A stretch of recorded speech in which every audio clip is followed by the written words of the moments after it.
Halo yang dalam, balik lagi sama gue Babon.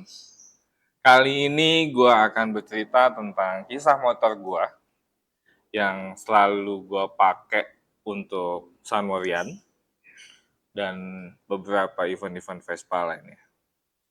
Yuk kita simak. Swagger down the street with your red lips and funky beat. You better hold your head up to the sky. I'm gonna roll with you till the day I die.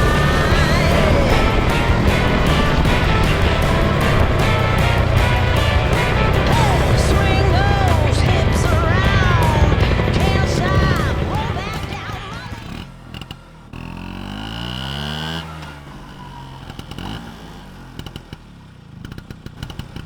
Ah, di sebelah gue ada Vespa VNB yang bentuknya hampir mirip dengan Vespa VBB.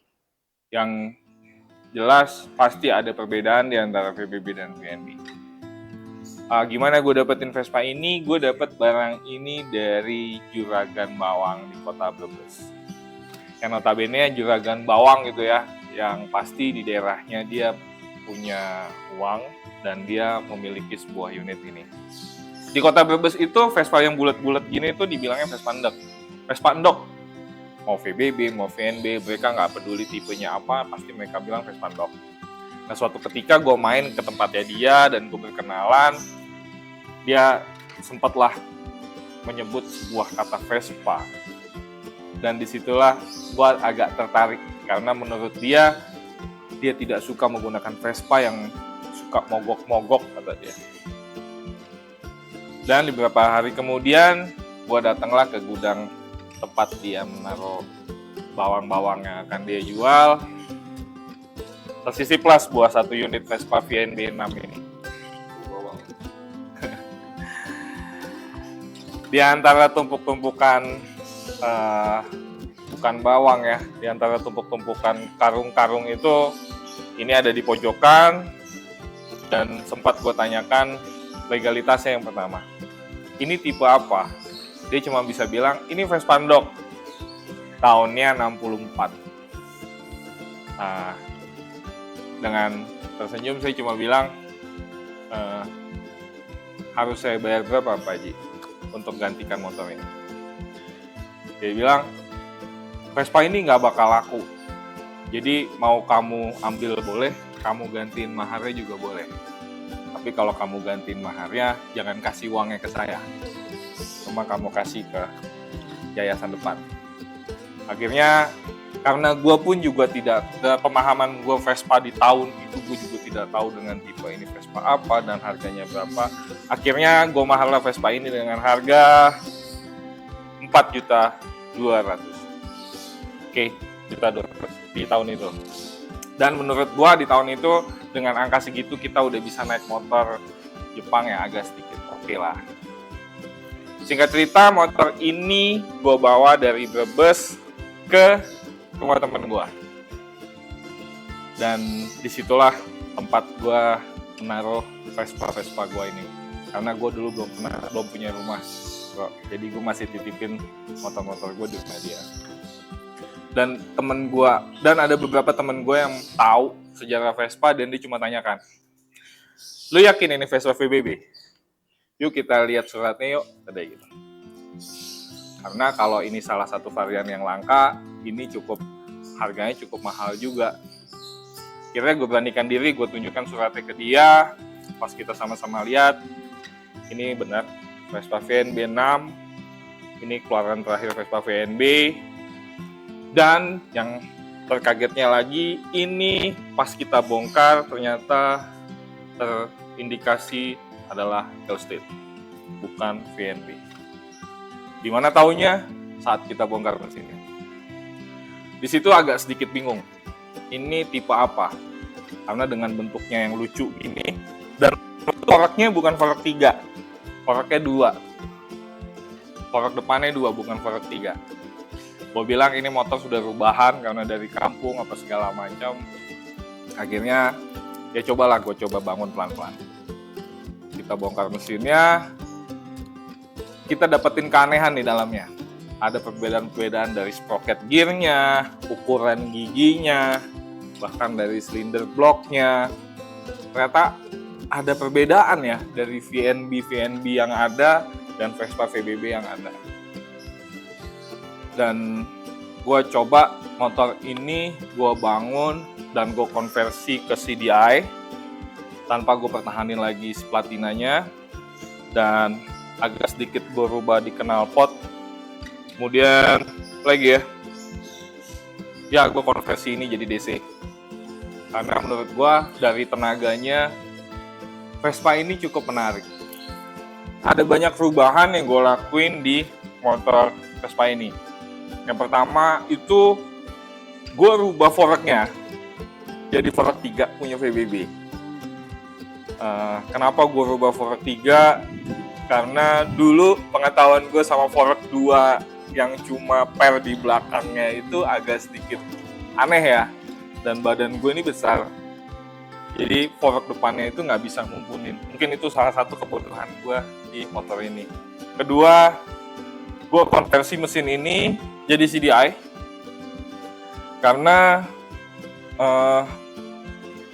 gue nyaman pakai motor ini. Ini sering gue pakai kerja. Gue nggak mau ribet sama platina dulunya. Makanya ini gue pakai konversi kit punya aftermarket. Jadi dari ignition setnya udah pakai CDI.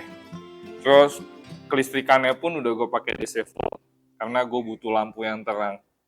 Karena kalau masih bawaannya Vespa tahun 60, kalian tahu sendiri bagaimana redup-nya pencahayaan yang ada gitu kan. Lalu dari segi bodi gue nggak ada yang gue rubah. Pala masih aslinya, lampu depan juga masih aslinya, speedometernya, spakbor semua masih pakai aslinya. Knalpot juga gue imbangin lah sama tenaga yang ada. Kesimpulannya, apa sih yang terjadi saat ini gue konversi ke CDI? Dan alasan kedua kenapa gue konversi jadi CDI sebetulnya. Jadi setelah Vespa ini jadi dan gue coba, gue baru tahu perbedaannya Vespa ini dengan VNB yang ada dan VBB.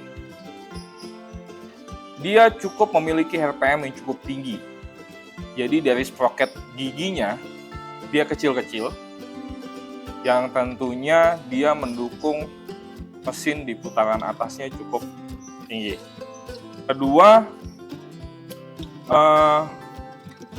rasio primerinya itu besar.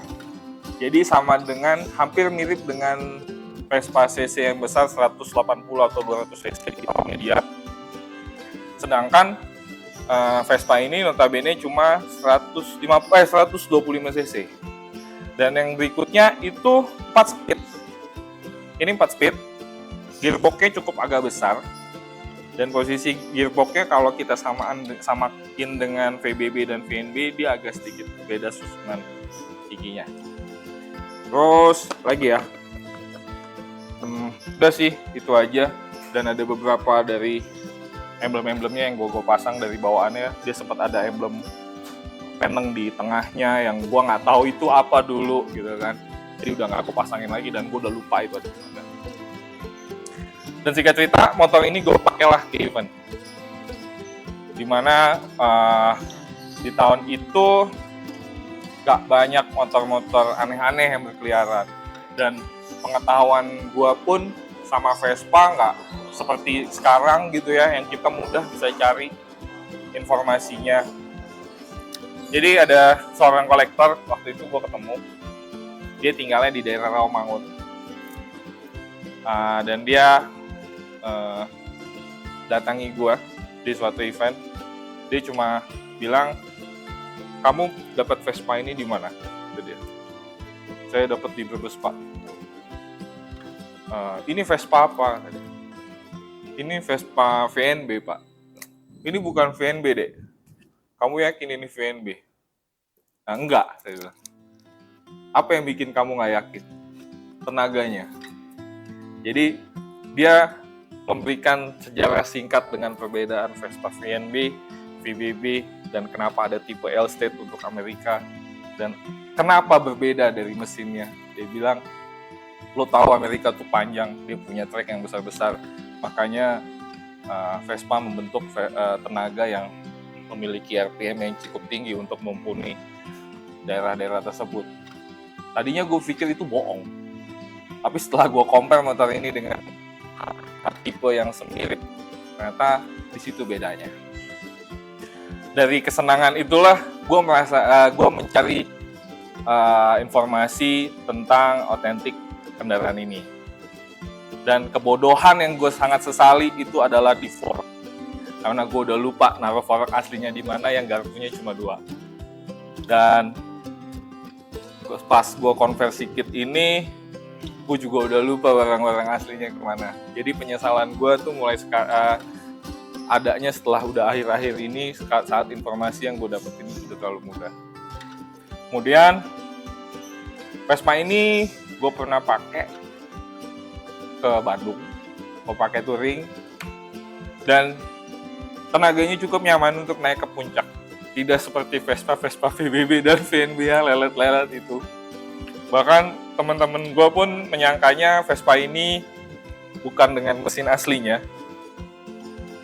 pasti dengan mesin motor-motor muda, tapi gue berani mempertahankan ini mesin aslinya. Gue masih percaya, gue hanya rubah konversi pengapiannya dan knalpot, dan sisanya nggak ada yang gue rubah-rubah. Dan setelah itu teman-teman gue baru malah percaya bahwa ini varian yang cukup lucu di Vespa, karena mesinnya yang aneh rasanya. Oke, karena gue rubah bagian performance-nya, otomatis untuk ngimbangin speed-nya, gue pernah ngalamin accident juga tentunya. Gue pernah ngalamin ban belakang yang copot di saat gue top speed.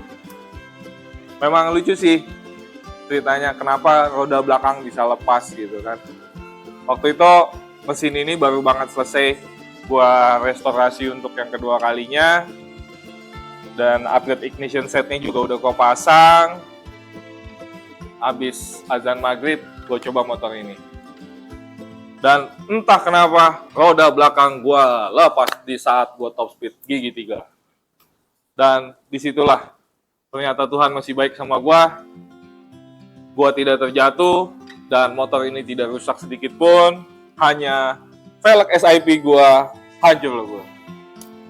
Jadi, kalau saran gue buat teman-teman yang agak sedikit suka kecepatan di Vespa klasiknya, tolong perhatiin benar bagaimana kalian memasang rodanya, bagaimana kelengkapan pendukungnya, antara rem dan kaki-kakinya.